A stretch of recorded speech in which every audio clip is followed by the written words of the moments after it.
Bapak Presiden. Mas Pram, mungkin soal pertemuan hari ini kan sebelumnya juga sudah sempat bertemu nih dengan Prof. Agus juga ya, akhir September lalu kalau tidak salah. Apa yang membedakan dari pertemuan hari ini nih, Prof? Yang berbeda hari ini semakin dalam. Jadi kalau orang jatuh cinta itu makin dalam. Jadi kami tadi bicara mengenai program-program yang ke depan jika nanti Mas Pram menjadi gubernur, dan itu bagi kita warga Jakarta, saya kira banyak kabar yang disampaikan pada hari ini bahwa Mas Pram punya kesungguhan yang luar biasa untuk memenangkan pilkada ini, dan kalau beliau terpilih, istilahnya itu kalau rezekinya pada beliau, maka beliau akan bersungguh-sungguh untuk membangun Jakarta menjadi kota yang memang megapolitan, kota yang berkemajuan. Intinya saya kira. Tapi kalau sikap dari PW Muhammadiyah sendiri seperti apa sih? Ya, PWM DKI Jakarta itu sebetulnya kan tempat untuk semua ya.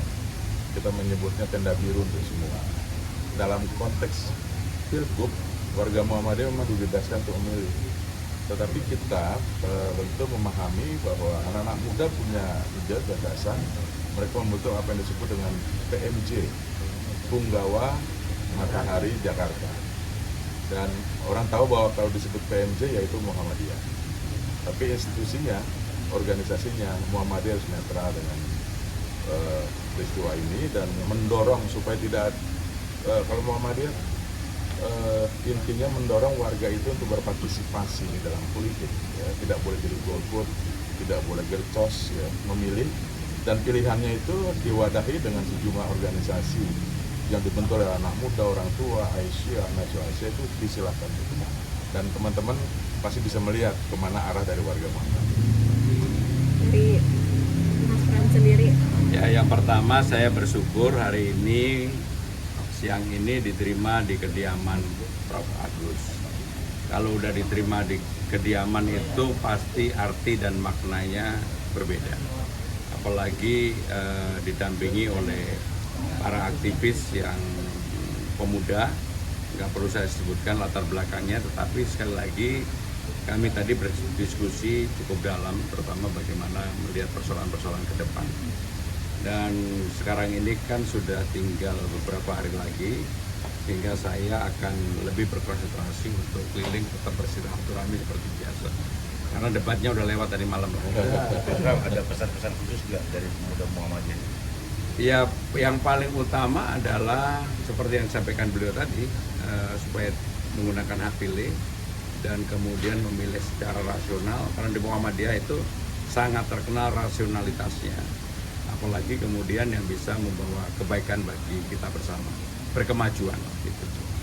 Ya. Sisa satu pekan ini akan semakin banyak titiknya atau gimana nih Mas? Hari ini, kenapa?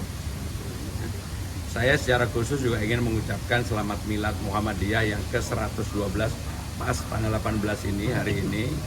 Dan saya yakin, saya tahu bahwa karena latar belakang dan keluarga besar saya juga banyak sekali yang Muhammadiyah, yakin bahwa kontribusi Muhammadiyah di bidang kesehatan, pendidikan, dan juga perdagangan yang berkemajuan itu menjadi hal yang sangat positif bagi bangsa dan negara. Hari ini saya punya janji 15 titik, ini hari ini rekor nih. 15 titik, harusnya setelah debat itu ya 2-3 titik, malah digenjot 15 titik. Ampun. Mas, balai kota pindah ke Jakarta Utara tidak memungkinkan atau tidak? Kan udah dijawab kemarin. Urgensinya jadi menurut Mas Pram ini nggak terlalu penting? Jadi sekarang ini kan IKN-nya mau pindah. Nanti pasti akan banyak gedung-gedung yang idle. Karena sebagian besar juga akan pindah ke ibu kota Nusantara. Nah, jangan sampai gedung-gedung yang di lingkaran utama sekarang ini yang ada di Medan Merdeka misalnya itu malah tidak termanfaatkan secara baik. Dan saya lihat balai kota, kalau saya ya, balai kota tetap di tempat yang ada. Ya, makasih. Makasih. Prof, matur nuwun, Bu. Matur sama-sama. Makasih ya.